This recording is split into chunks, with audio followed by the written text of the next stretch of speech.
Hello everyone, Sidanet here with another short update from the Avalanche ecosystem. Today I want to take a look at Verso Finance. Now I've read the white paper, so you don't have to. Just kidding, if you want to invest you still have to. I'm not an expert, it's not financial advice, okay? So, the way I understand it, Verso is kind of like a marketing platform for financial institutions. And essentially there's three players. There's financial institutions, there's custodial wallets, and there is a DeFi element to it. At its core, Verso enables financial institutions to market financial products to a wider set of customers through integration with custodial wallets.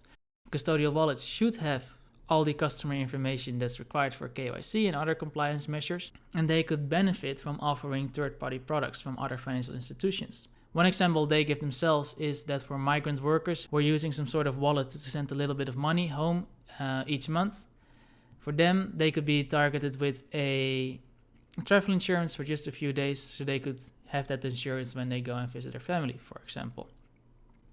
So for example, for this to happen, a financial institution would set up a campaign, write a smart contract, which is then validated by the validators, more on them later. And then it's kind of added to a marketplace where a custodial wallet could pull it, could fetch it, and then offer it to their customers. For doing so, and especially if there's a sale, the custodial wallet, or the e-wallet as they often call it, will get a little bit of a kickback. The financial institution will have gained the customer, which may have been otherwise hard to reach. The validators themselves will have earned a little bit of Verso token for their work, and everybody is happy. Another example is, for example, targeting expats from a certain country in a different country. So one example they give is targeting Irish people in Australia. Now, to do so, normally you can't really just start a blanket ad campaign all over Australia just to target a few Irish expats. But the custodial wallet may have the information that they're Irish nationals, and may have some other information that could allow you to micro-target a product specifically to this group. So to summarize, the benefit for the financial institution would be access to a wider audience, the ability to target their products to a smaller user segment, ability to offer microfinance products because blockchain is fairly useful for that, and is still compliant and secure because the custodial wallet, the e-wallet, must have a KYC procedure in place. So no one's anonymous in the Verso ecosystem.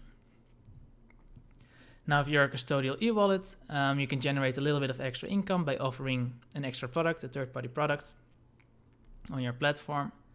And you may increase stickiness. So, for example, if you're an e-wallet and you now offer also third-party insurances, your customers do not need to go to a different app just to do their insurance business. And for consumers, you do have access to some tailored microfinance products, which could be beneficial as well. Now, I think the weakest point in this ecosystem is the validators, because the validators actually have quite a lot of requirements. It's not stake and forget kind of, or run a computer that does some calculations. Actually, the validator, as I understand it, is required to do quite a bit of work. The validator must both make sure that the smart contracts that are submitted are valid, that they work, and they must also make sure that whatever targeting and customers interactions there are is compliant. On top of that, the seed cost to become a validator at public sale price is already $50,000. So, that's not accessible to the average person. And this means that there is both a high knowledge requirement that's not super common, and a requirement to have quite a bit of liquidity, to have extra funds available for this. To my understanding, this makes it so that the best validators will actually be the financial institutions themselves, which could also be a good thing in that, it increases stickiness. If someone is a validator, they're likely to also want to be a customer, or the other way around. But it may be a challenge to get enough validators onboarded. And that's why I'm happy to see in their roadmap that they will spend the rest of this year basically onboarding customers and validators and whatnot before they actually launch the project. For me, myself, I will be keeping a close eye to see how many financial institutions they manage to onboard as validators, because I think that will be the most bullish signal for this project. Now, the token is used for both governance and is a utility token that is required to do most of the stuff that you want to do on the Verso platform. So there is some inherent buy pressure in it, which I like to see from projects as well. Finally, a token holder could also stake their Verso and maybe earn a little bit more that way.